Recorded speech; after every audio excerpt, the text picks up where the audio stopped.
Good evening, everyone, and welcome to tonight's HRI Talk. My name is Hillary Dort, and I'm the Manager of Communications at HRI. Thank you for joining us this evening. The title of our talk tonight is Risky Drinking. What is it and why does it matter? So for those of you joining us for the first time, HRI Talks present new ideas, discoveries, and studies that are helping to transform mental health and substance use health landscape in Canada and beyond. Tonight, we'll explore the evolving conversation on the risks and benefits of alcohol use and how our understanding of them has changed over time. We'll be joined by three of Canada's leading experts in substance use and addiction to discuss the health, social, and economic impacts of alcohol use at the individual, community, and societal levels. Please note that closed captioning and live transcription are enabled for this event. If you would like to use these features, click the closed caption or CC button on your Zoom display. You can also toggle on live translation at the same time. I'd like to begin this evening by sharing that the offices of HRI are located on the traditional lands of the Anishinaabe, Attawandaron, Haudenosaunee, and Métis peoples, and the treaty lands of the Mississaugas of the Credit. We support the Truth and Reconciliation Commission of Canada's calls to action, and we are continually working to be more inclusive in our research and in our everyday practices. We want to do our part to promote reconciliation and healing, and we invite any input you may have on how we can do better going forward. For those of you who aren't familiar with HRI, we conduct applied research with a goal to improve mental health and substance use health services in ways that can benefit more people sooner. We work with leading scientists, clinicians, people with lived and living experience, and policymakers from across Canada and beyond.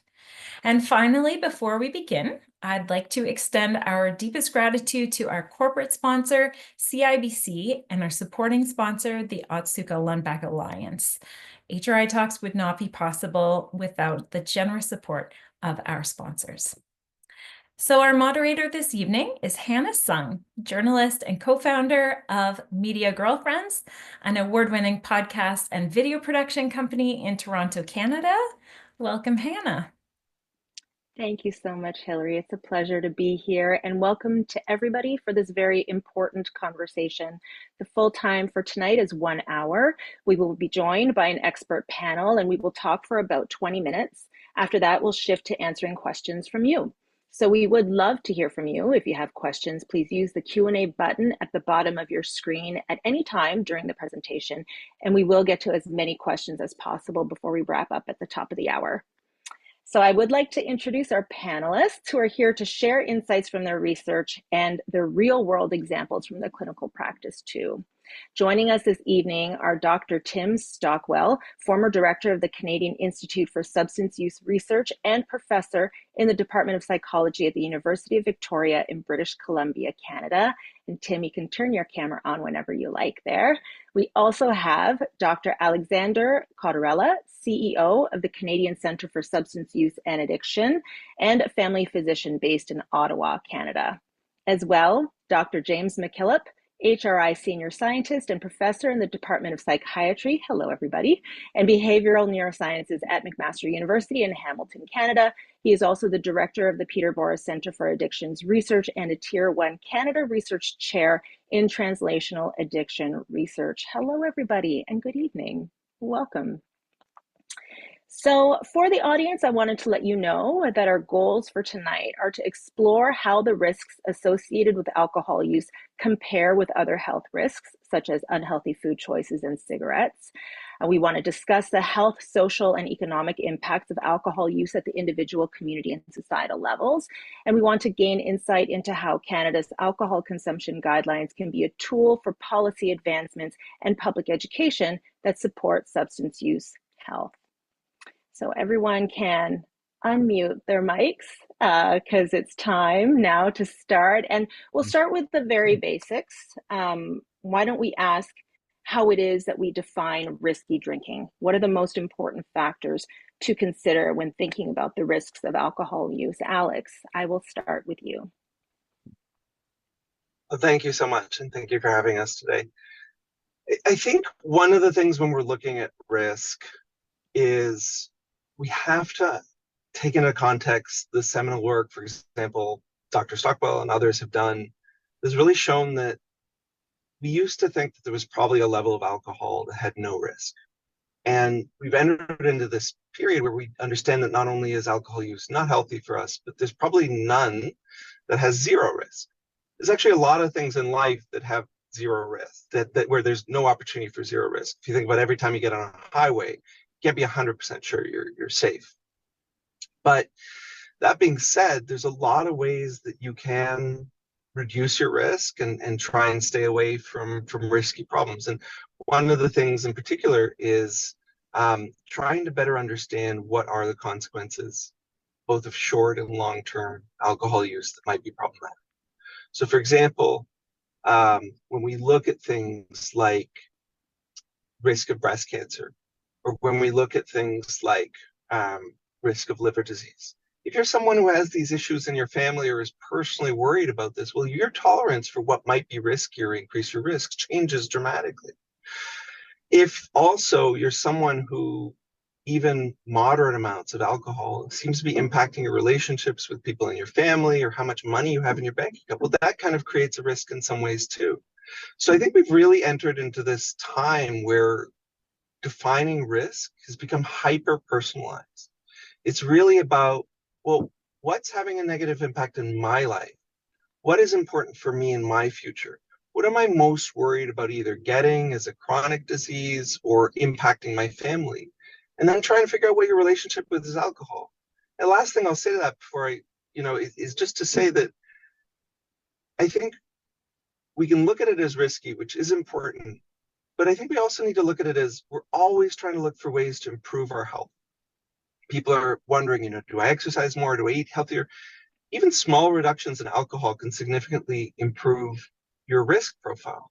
So for all of these folks wandering around asking themselves, how can I make my health or my future health better? Even small reductions in alcohol could be that answer for you. And so really what is risky versus not, up to the point where you really have a substance use disorder, is going to be highly personable. So many factors in assessing your own level of risk. Tim, would you like to expand on the idea of risky drinking? Yes, I think we should note the sort of milestone achievement of the Canada's new guidance on alcohol, and I think we'll be focusing. I think we have a slide on that we'll be seeing soon, where the revolutionary part of that was the message that there isn't this safe limit, or that the risk starts at quite a low level. But a lot of that's invisible risk, and at low levels, it's tiny risk. So we don't want to exaggerate and scare people. But the background stories are, on the one hand, the evidence that alcohol can cause cancer, and that would be cancers of the digestive system from the mouth, the throat, the stomach, out the other end, and breast cancers, possibly other cancers like prostate cancer as well. So the evidence for that has been strengthening, and at low levels, there's a tiny increased risk that we can measure. But we mustn't be alarmist about that. And on the other hand, the idea that there's health benefits, that story is now less well accepted. There's still some people holding out and saying, no, we believe this. But the closer and harder we look at the evidence for the lovely idea that a little bit of alcohol is going to actually promote health, the weaker, and that's my take on it. And that was what informed the committee of 23 Canadian scientists that developed the new guidance on alcohol. So put that in perspective. I'll just say this one thing and then be quiet for a little while. We want to get our heads around how big is the risk at different levels. So one of the ways the guidance committee has calculated that we could estimate impacts on life expectancy. Now that's a very tangible thing. If you roughly, it goes like this: if you drink about 2 drinks a week, there's a measurable increase. It's about an increased extra risk of 1 in 1,000 lifetime risk of dying from an alcohol-related cause, but just 1 in 1,000. On average, across all people drinking at that level, it's about 2 or 3 days of lost life expectancy. You could be unlucky and die tomorrow or live to 120, but on average, it's just a few days. One drink a day, we've got the average impact on life expectancy is about 2.5 to 3 months. So that maybe gives it a perspective, and the risk of a tobacco cigarette, the mortality risk. One tobacco cigarette is equivalent to one drink of alcohol. So these are ways, if we can get our heads around those ideas, there's no safe level. There's no, sorry, I should say there's no risk-free level. But, you know, as Alex just pointed out, we take many risks doing lots of activities. So that's okay. I'll leave it there. No, we want to hear more from you in general, and we did just see that infographic, and I wonder if we could bring it back up. I wonder if you could just kind of reference the infographic and just help us understand it. I know that it's meant to be very clear and at a glance, but I wonder, Norm, if we can see that infographic again. Tim, would you like to just kind of walk us through this? Yes, I think this is a beautiful summary. The people at Alex's organization that hosted this process. So every few years in many countries, expert groups are called together to review guidance to consumers on different health risks, and alcohol is no exception. So this summarizes the latest effort at that, which was released about 2 years ago. And it's really showing, you know, against how many drinks you'd have in a week. If you persist in that pattern across your life, these are the levels of risks. It's basically saying of alcohol-related health problems, you know, premature death. It could be from an acute cause like an injury, or it could be a chronic disease like cancer or liver disease, some kind of stroke or heart disease. And it's saying for 0 drinks per week, there's no risk. Then low risk is defined in the guidance as 1 or 2 drinks per week. And that's what raised people's eyebrows. Eyebrows were flying off people's faces when they saw this, because the previous guidance was much higher definitions of low risk. Moderate risk was up to 6 drinks a week and increasing beyond that. And the same for men and women.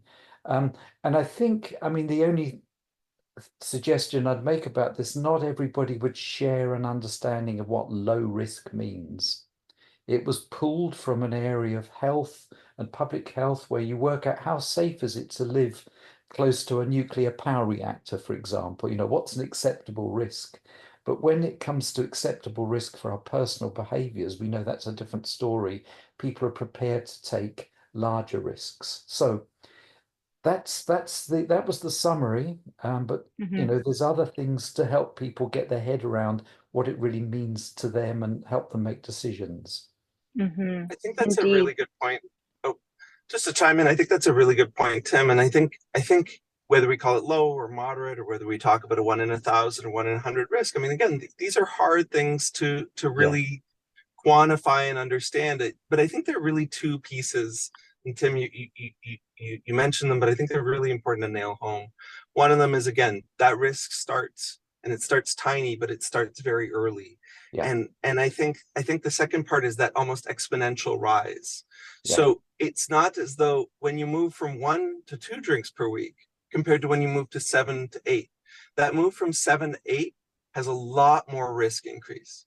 And the flip side of that, though, that's really good is actually those that are furthest on that red part of the spectrum are going to benefit the most from even a single risk reduction, because it's not a straight line. And I think that's one of the pieces that's kind of hard to, again, wrap your head around, is that idea that the risk starts really tiny, but doesn't go up one by one. It goes up rather exponentially as you start to go along that pattern.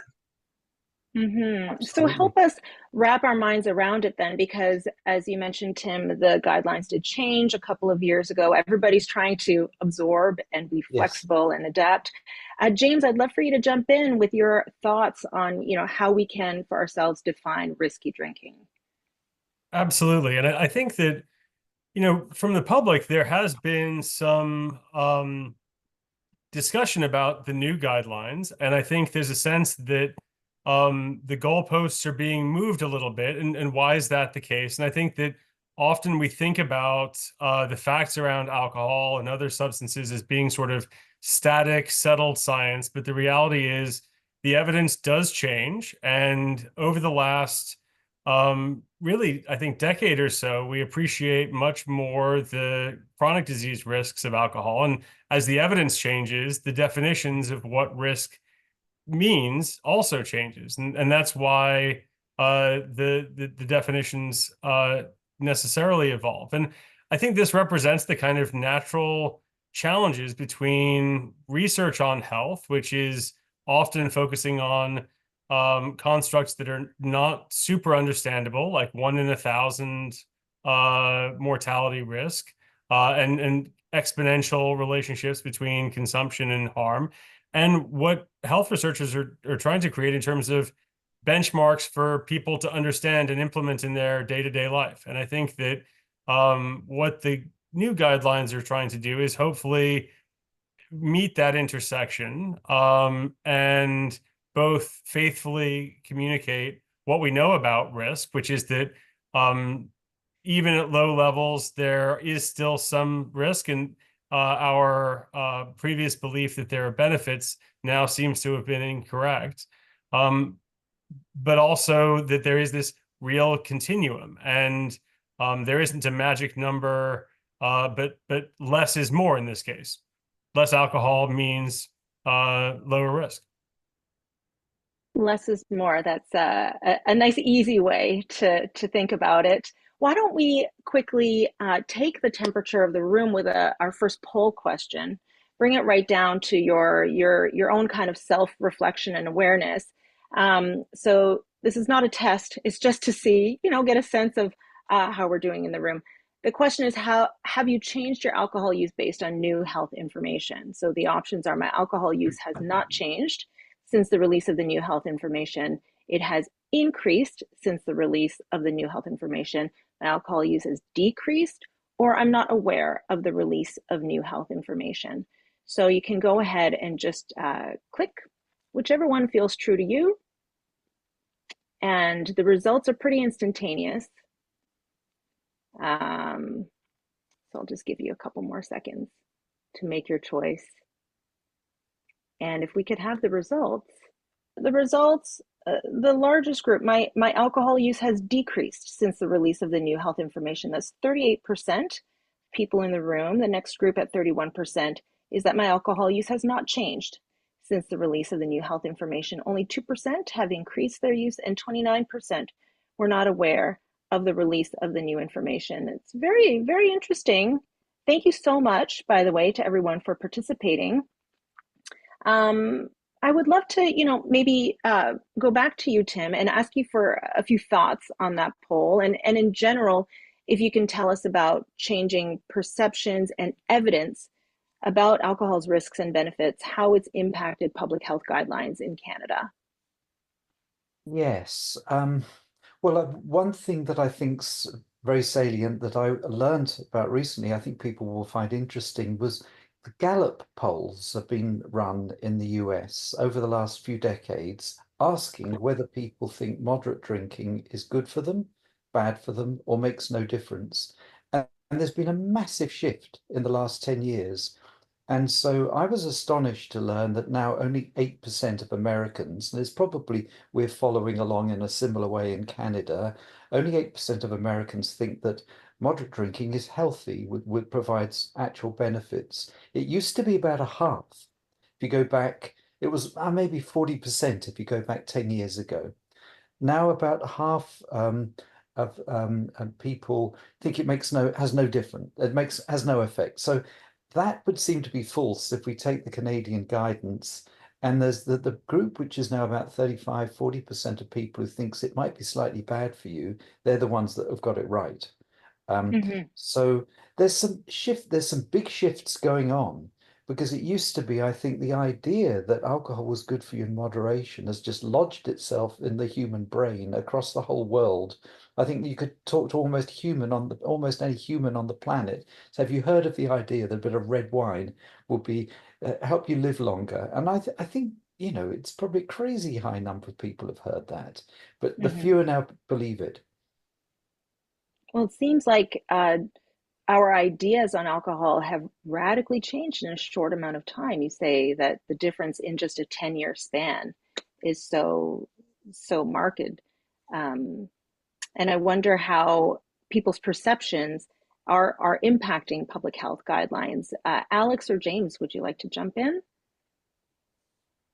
Well, I'll comment that I was very heartened to see that nearly 40% of the participants tonight said that they were aware of the guidelines and had made a change as a result of them. And I think that typically guidelines precede public perceptions and are created independently. But one of the big challenges is successfully translating these kinds of activities into real world impacts. And I think that what's nice to see is that people are learning more about this issue and seem to be responding to it. And as Alex alluded to, this is not to say that alcohol is alone as a risk-causing thing. Driving a car is risky. Eating certain foods is not healthy. It's a matter of how one navigates these many different commodities that are variably healthy or unhealthy, and makes the best choices in one's personal life. Alex, I'd love to know what you can add just about the guidelines or even what you see as a family doctor. Absolutely. So, I think similarly when it comes to these polls, this is not unlike what we've seen in other things. I think people have very strong reactions at first, but stuff like alcohol, it benefits when we don't talk about it. The more you actually talk about it with your family in different pieces, which is one of the reasons it's been so good to see more and more about alcohol risks popping up in more guidelines. We see it in guidelines for family doctors dealing with older adults, for example. We ask more questions now about people's alcohol use, even if it's relatively small. You see more questions towards younger people, but all ages, and kind of related to all different kind of disease groups. And I think what that means is more practitioners are getting questions around alcohol from their patients, more family members are asking questions, and ultimately this is really good. As James said, like, we have to go and navigate these risks. And if you go and you think about your relationship with alcohol, you think what it does to you, and for you, you feel like at your level of drinking, the benefits outweigh the risk, well, that's fine. But for most people, they don't really have those conversations with themselves. People, when they get that information again, sometimes they get a little bit shocked at first. But what we're seeing is the more time they think, the more time they spend with it, they say, you know what? Maybe I do like spending time with my friends, but maybe it's not actually the alcohol. Maybe cutting back on one wouldn't hurt that much. So I think what we're seeing, and what's really wonderful, is more and more guidelines around health, around chronic diseases, asking practitioners to have those conversations with those patients.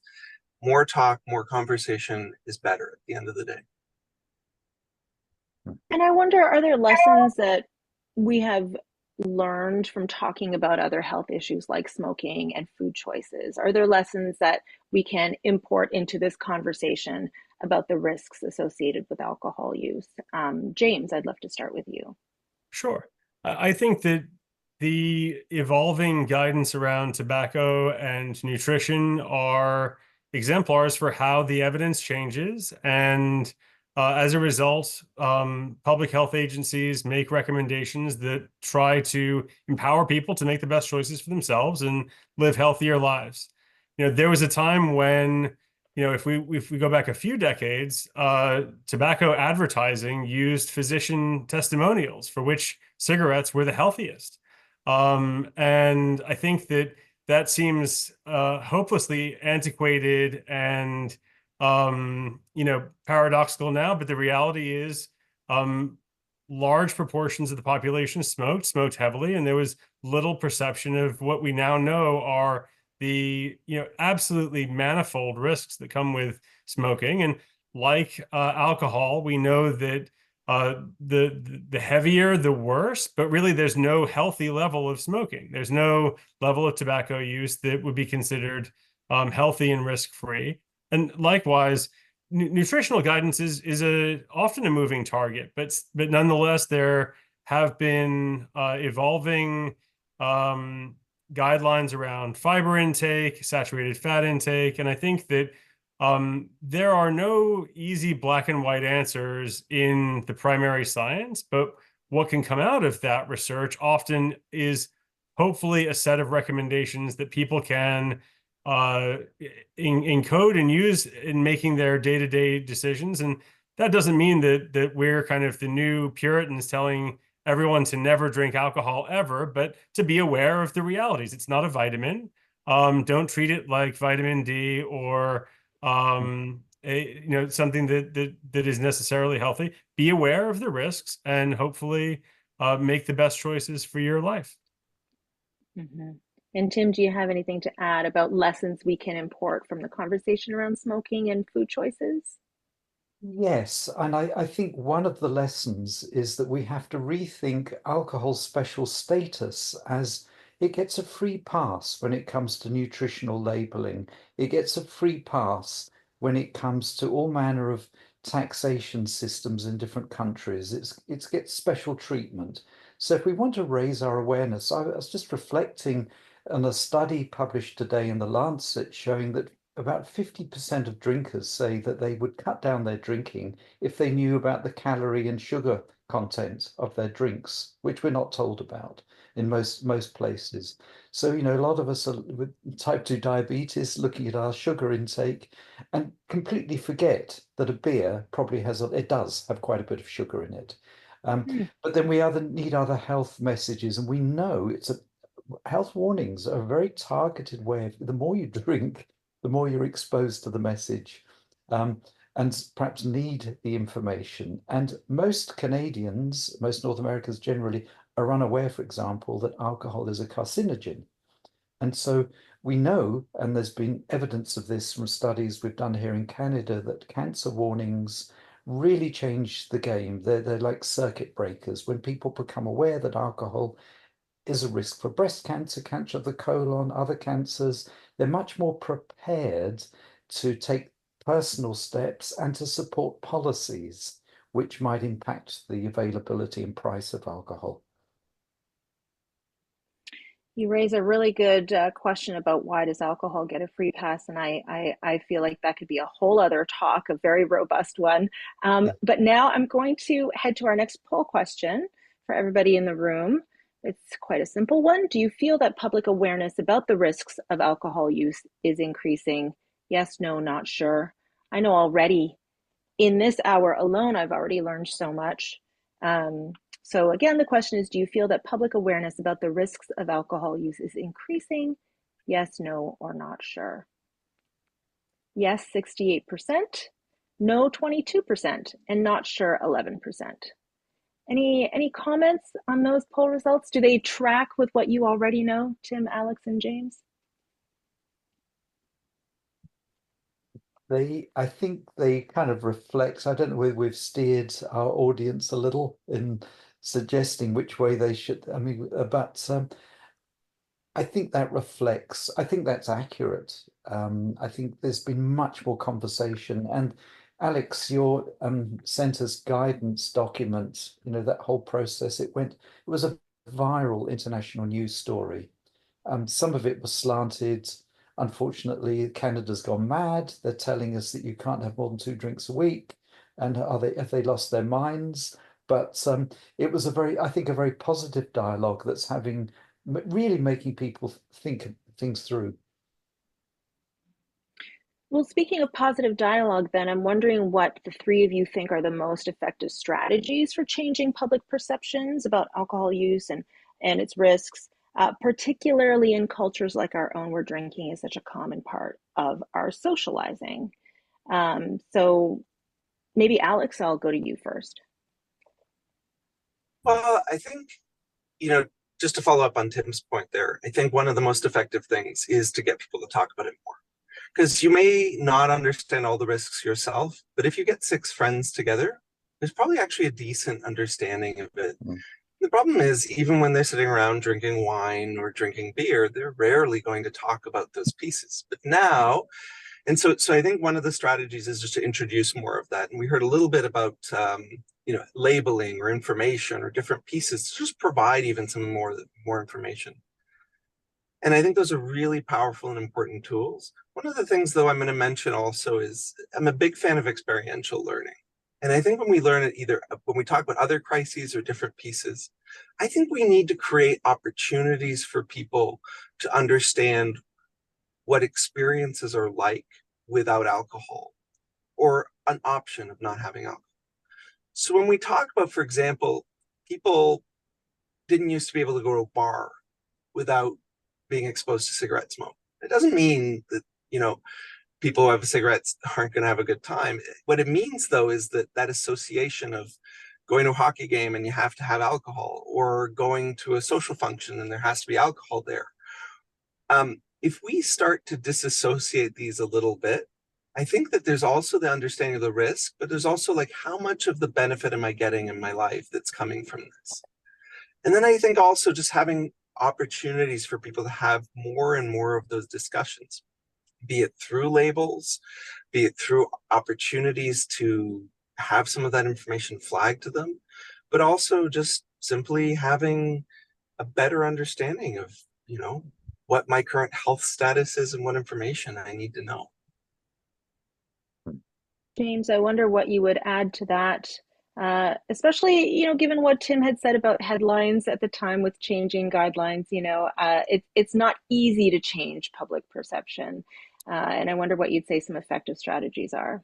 No, that's true. And the reality is there are different guidelines in different countries, and Canada does have the most conservative guidelines globally. So I think that in some ways, people will have questions, and that's a good thing. I think from my perspective, the best way to promote a constructive dialogue is to promote information about these recommendations and to point people in the direction of understanding where they come from, what the implications are. It's very easy to kind of say more than 2 drinks a week is problematical, but the focus really is primarily on understanding that there's no lower bound level that's healthy, and that the risk goes up more or less continuously. And I think the other thing that we need to do is to promote not only kind of population strategies like labeling and public education, but also on-ramps for people to have conversations with their primary care physician, or to seek support if they choose to change their drinking. The reality is, within the segment of the population that drinks alcohol, there's a group that drinks not only more than might be deemed risky, but also has alcohol use disorder, the psychiatric diagnosis for addiction to alcohol. And so I think of a piece with promoting better understanding of drinking levels is making people aware of addiction and resources for managing addiction. And Hannah, maybe one of the things, yeah. oh, I'm sorry, but one No, of the things please. I just wanted to add there also is, I think previously what we've done is tried to get one message out to everyone. And so when we're talking about how to be effective, I think James just talked about, okay, what are some of the tools that need to be done for people who are drinking more heavily? But even more regionally, we need to be having some of those conversations. And I think that that's one of the approaches CCSA is taking very differently. We've had a number of roundtables across the country, and we're really trying to understand. And what's really interesting is, for some people, it's really about protecting the next generation or younger people, or risks during pregnancy. For others, it really is the cancer risk that sticks out. And for yet others, in communities where there has been a lot of violence linked to alcohol, that's what they want to talk about. And I think we've kind of made this mistake historically of trying to decide what are the riskiest parts of the risk and telling people about that. And I think what we've learned in public health is we actually need to be spending more time understanding what people feel is most important in their life, and then helping them understand, well, what risks line up with what's important in your life or what you're seeking to change already.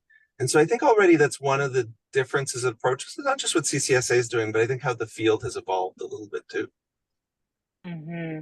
So you're saying your understanding of the risks with alcohol use can be very personal, and sounds like just more is more when it comes to information. There should just be more knowledge out there about all the different types of risk associated.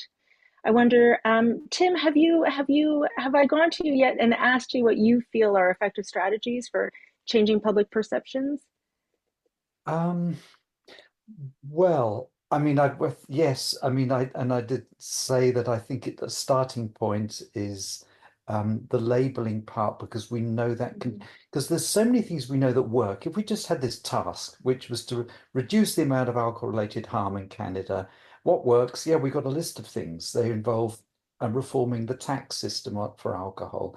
It involves introducing floor prices. It involves restrictions on the number of outlets that can sell alcohol at different times and places, how near to a school, on and on and on. There's how to enforce sobriety of when people are driving, what the best ways. There's a huge evidence base, but the problem is alcohol gets this free pass. It's not labeled. Implicitly, I think that signals it's not very important. It can't be. And most people, well, so many people in the past have believed it's good for us. And that I know is a stumbling block with policymakers. So I think we have to be, like Alex says, go with where people are now, but somehow in that we've got to lift up the debate so that people are aware of these hidden risks that they're not focusing on now, that there's greater awareness, that we start with where their concerns are, because that's real and now. And we also need to raise debate about what is the evidence, because we've now got all this knowledge about what works has been tried in different countries all over the world. How can we get the best evidence that's been gathered, in the last half century of research to get the best outcomes for Canadians? I think there's a lot of work we can do there. And I feel the hard work that's happening amongst this panel tonight, doing a lot of the heavy lifting of raising awareness. Maybe it's a great time to open up to audience questions. There have been a bunch that have come through, and I think Hillary is going to read the first question from the audience for us. Yeah, thank you, Hannah. So the first question we have from the audience is, have the impacts of drinking been studied with regard to mental health implications? Drinking and mental health. James, can I throw that question to you first? Sure. What we know is that when it comes to alcohol problems, the presence of alcohol use disorder by itself with no other conditions tends to be the exception rather than the rule. At the hospital where I work, most of our patients who are struggling with alcohol also have affective disorders like major depression or anxiety disorders. PTSD is also common.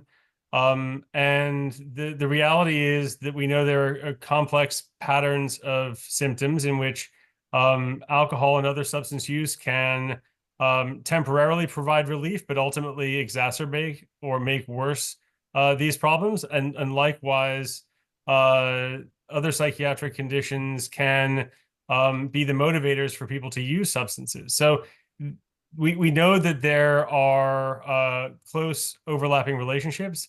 Over time, both mental health issues and substance use disorders seem to make each other reciprocally worse, which is a really challenging struggle for clinicians in terms of getting traction. So I think that's very much part of this also, that problems with alcohol tend to co-occur with other mental health problems also. Thank you so much, James. And is there anything that Tim or Alex you'd like to jump in with before we move on to the next audience question on the topic of studying the effects of drinking and mental health? Well, I'll just quickly add that, Go on, no, go on, Alex, you go. I'll just quickly add that one of the questions I get a lot is, well, what's the chicken and what's the egg, and which one's coming first and what's causing what? I haven't met a lot of people who've made reductions in their alcohol use and haven't noticed some improvement in their mental health. And so for me, it's much less important what's driving what. I think as long as you're seeking care and trying to get better, but also making some reductions, probably your mental health will improve. You're nodding, Tim.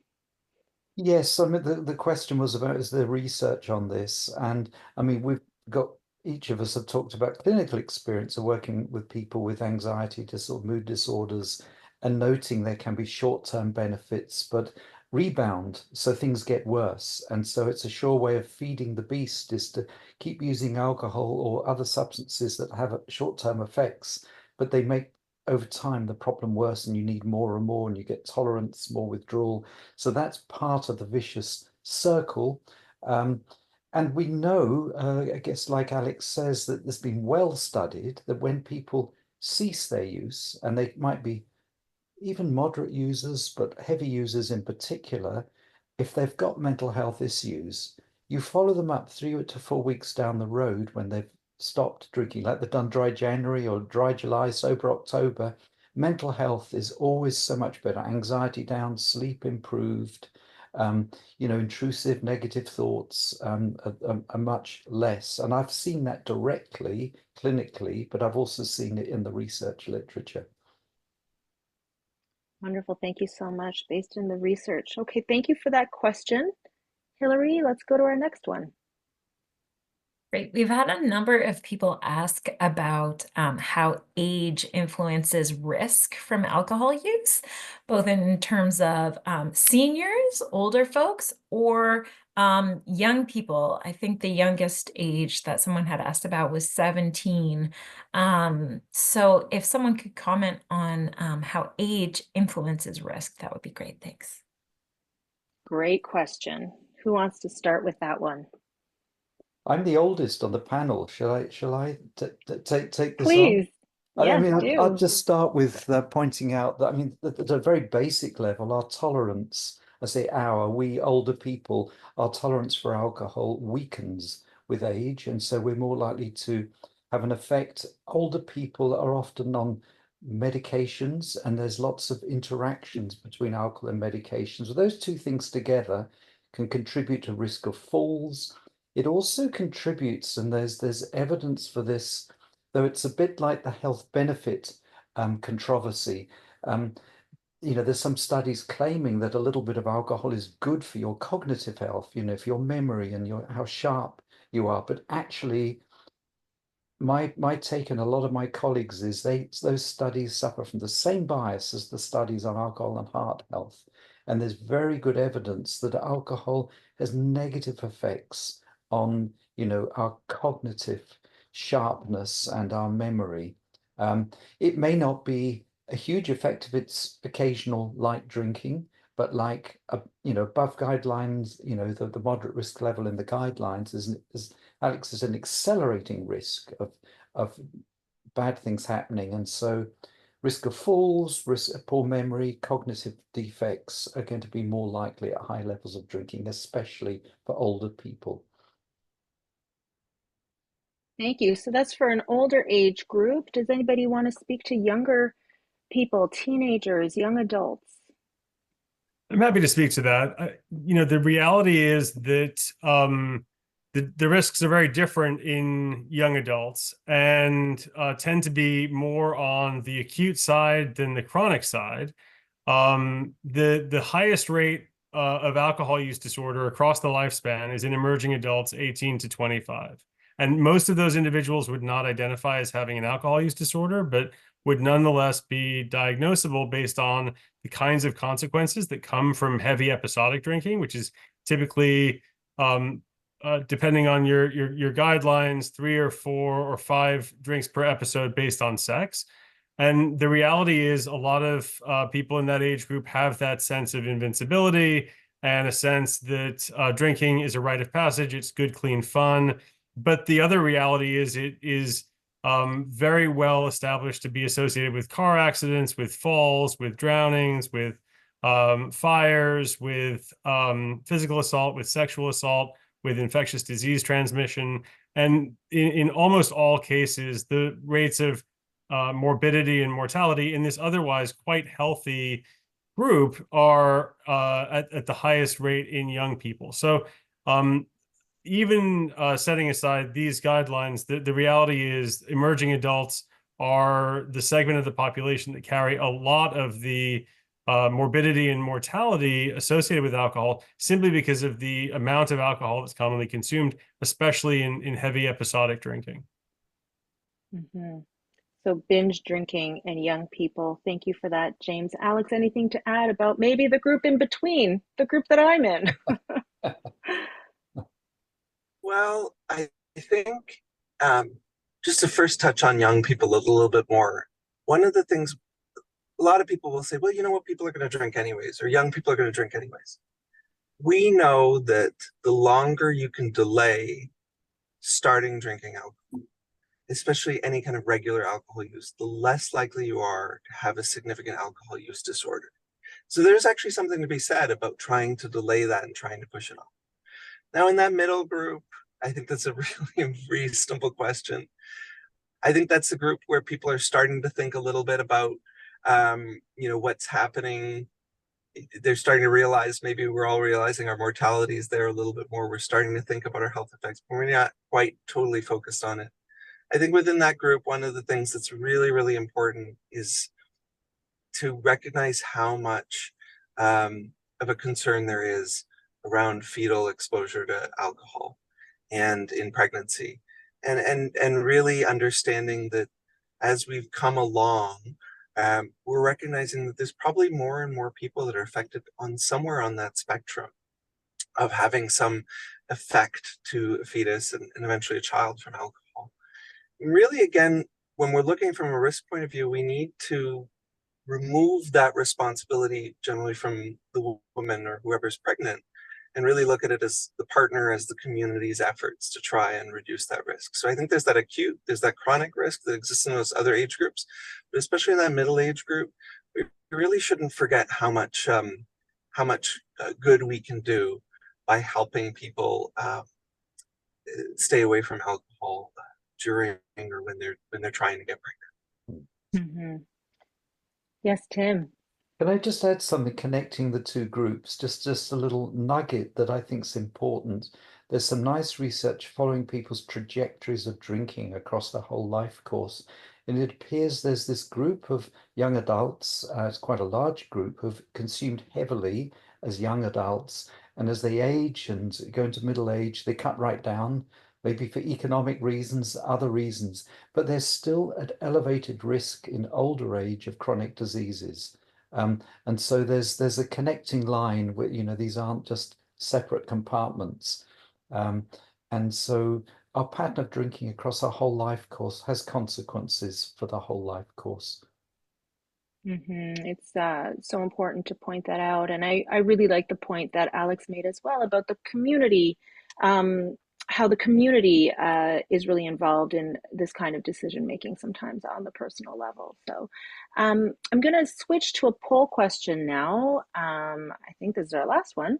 How do you feel about Canada's latest alcohol use guidelines? I almost feel like this question is a bit of an assessment on some people in this panel. Do you strongly support the latest alcohol use guidelines? Do you somewhat support them? Do you have concerns about them? Or do you disagree with them? There's no wrong answer, really. It's just nice to see what people are thinking in the room. It's not a test. It's just to understand what people are thinking. 61% support them. I think you pass. I think that means the panel passes. 32% somewhat support them. Yes, good job, everyone. 7% have concerns about them. And I hope that some of those questions might be in there. People with concerns might have put in a Q&A question, because we do have time for one more. Nobody here disagrees with the latest alcohol use guidelines. So it's very interesting. Thank you, everybody, for answering that poll question. Now, I did want to just say that because we are getting close to the top of the hour, if we didn't get to your question, or if you do have a comment to share, please reach out to hriresearch.com. There's an email address on the website, and there's also going to be a brief survey in the chat where you can offer feedback on today's session, and you will also find that the survey launches on Zoom immediately following the event. So it'd be really great if you could fill that out. Thank you. And Hillary, we do have time for one more question from the audience. Great. Our last audience question is, can you recommend resources for people who are trying to cut back on their drinking? Excellent question to end on. Who would like to start? Alex, I'll go to you. Thank you. So I think there's a lot of great stuff. I'm going to plug some of what our own organization does in partnership with Sizer and McMaster and others. But we do have a handbook called Know Your Limits that helps walk you through a little bit of an assessment of counting your drinks and maybe some of the evidence-based strategies you can use to actually cut down in some meaningful way. It's available on our website, ccsa.ca, as well as our website, Drink Less, Live More, that talks a lot about how people have used the guidance and guidelines in various ways. I think beyond the resource, again, just to come back to talk to people, like talk to your family doctor if you have one, talk to your friends, talk to your families. I'm willing to bet that within your circle of friends or family, there are people who have struggled in some way. And even if their advice isn't going to be exactly what you need, sometimes just being normalized and just getting a little bit of help while you're using some of these evidence-based tools like Know Your Limits can go a really long way. Tim, can I get you to jump in on this question too? In the spirit of plugging our own organization, well, actually, it's with CCSA and CISA, the Canadian Institute for Substance Use Research. We're developing a web app which is going to enable, it'll be a new way of exploring your personal risk in relation to this guidance. So all these guidance documents have gone out and sort of digital media campaigns. But here's this tool will invite, I think it's called No Alcohol, but spelled KNOW, alcohol, alcohol.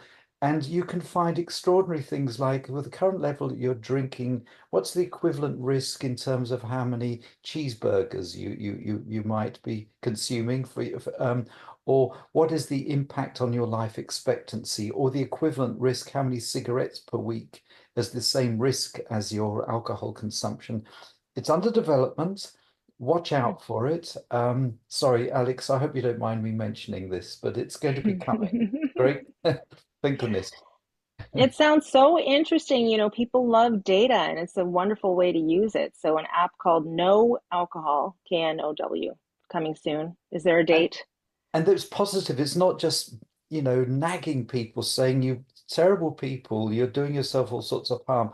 It's like Alex was saying, if the benefit, it focuses on benefits. So if you cut down this amount, you decide you're going to cut down by 5 drinks a week. Well, what will that mean? Well, you might be saving, 6 months of your life, and it's like drinking, smoking, 10 cigarettes less a week or whatever. That sounds so cool. I look forward to seeing that when it's out there in the wild. James, what can you tell us about some tools that people can use? These are great resources. And one of the things that isn't always readily known is that the most common way that people change their drinking is with these kinds of self-change strategies, that they actually don't necessarily need formal treatment. So like Alex, I would absolutely encourage people to talk to their primary care physician, look into local resources, consider some of these self-change materials. But if people are struggling, the other thing to do is to use the available healthcare systems. And so, for example, if you're in Ontario, use Connects Ontario to find resources near you. Do talk to your GP, because for alcohol, there are several approved medications that don't help everybody, but there's a sizable group of individuals who benefit from them. We know that there are a large number of behavioral interventions that can be helpful: cognitive behavioral therapy, motivational interviewing. And in some cases, people may choose to experiment with mutual support organizations like Alcoholics Anonymous, for example. And that's an example of an organization that's ubiquitously available, free. If you feel like you're struggling, it may be worth a try. And from our perspective, as a clinician, as a clinical psychologist, There is no silver bullet. There's no single recommendation that will fit all people at all times. Different people will need different things, and different people will benefit from different things. So from booklets to apps to medications to psychotherapy or mutual support organizations, there are lots of resources out there. They've been shown to be effective. In many ways, it's a matter of people finding the right on-ramps to connect to the healthcare system in their area to avail themselves of these resources. Mm-hmm. So lots of resources out there. Perhaps the first step to finding them is to, well, you can go on the internet, but also talking about your alcohol use has been a common theme throughout tonight. So I would like to ask you, so many things have been mentioned tonight, so much evidence-backed research, but if there's just one thing that you could leave everybody with, I know what I'm going to leave with. My takeaway is less is more. It's a very simple thing that you said, James, and I appreciate that. Can everybody on the panel maybe give us one last kind of takeaway for what you'd like people to think about as they leave? Tim, I'll start with you. Oh gosh, look, if I ruled the world, I would require every government to have a minimum unit price on alcohol. It seems to be it's a proven strategy in Scotland, where they've had that, I think, for now over 5 years. There was like a 23% reduction in deaths of people with alcohol use disorders. And it's like a small thing, but over the population wide, the impact is amazing. And there was significant drop in liver cirrhosis deaths. And so there are these policy measures, and Canada has minimum pricing. So there's some governments have got close to a minimum unit price, and that's just putting a floor price on a unit of alcohol. It's the alcohol that does the harm, and it's like a carbon tax. So if it was down to me, I would love to see that. But of course, people have got to believe it and want it and require their policymakers to do it, because we're in a democracy. It's just as well I'm not in charge, I'm sure. Well, your takeaway is on policy, and I appreciate that, Tim. Alex, would you like to give us what is your parting takeaway for the audience? Yeah, I think when people think about their relationship with alcohol, making a little change, sometimes it's really easy to get discouraged. So I just want to reinforce to people that any reduction, no matter how small, can be really significant for your health. And just once again, to encourage people to talk to people around them. Because if you're having that question, hey, maybe I want to cut down and I have no idea how, I'm willing to bet somebody in your circle is as well. So I just think that there's a lot of hope and there's a lot of reasons to feel really energized that you can make those changes.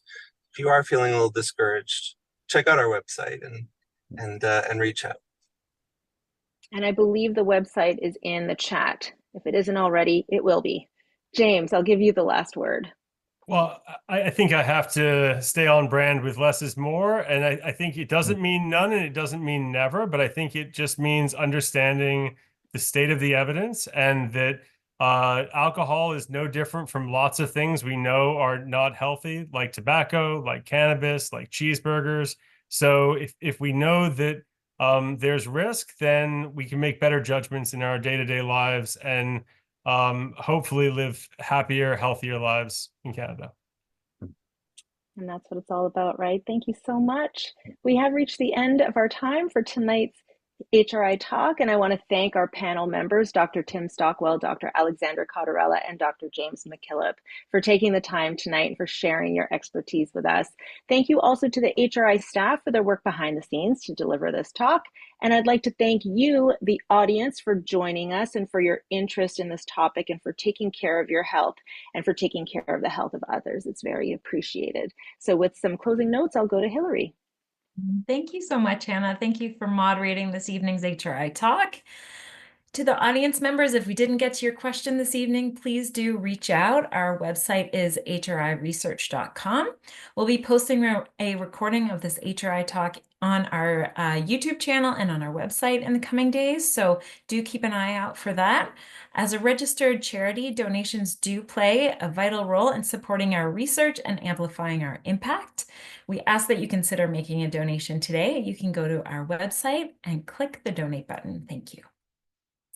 And if you haven't already done so, while you're there, you can actually subscribe to our HRI Talks mailing list, as well as our quarterly newsletter, and you can follow us on social media so you don't miss the next HRI Talk. Once again, I'd like to thank our corporate sponsor, CIBC, and our supporting sponsor, the Otsuka Lundbeck Alliance. We are so grateful for our sponsors and all our supporters across Canada and beyond. Thank you so much for being a part of tonight's event. We'll see you next time. Good night.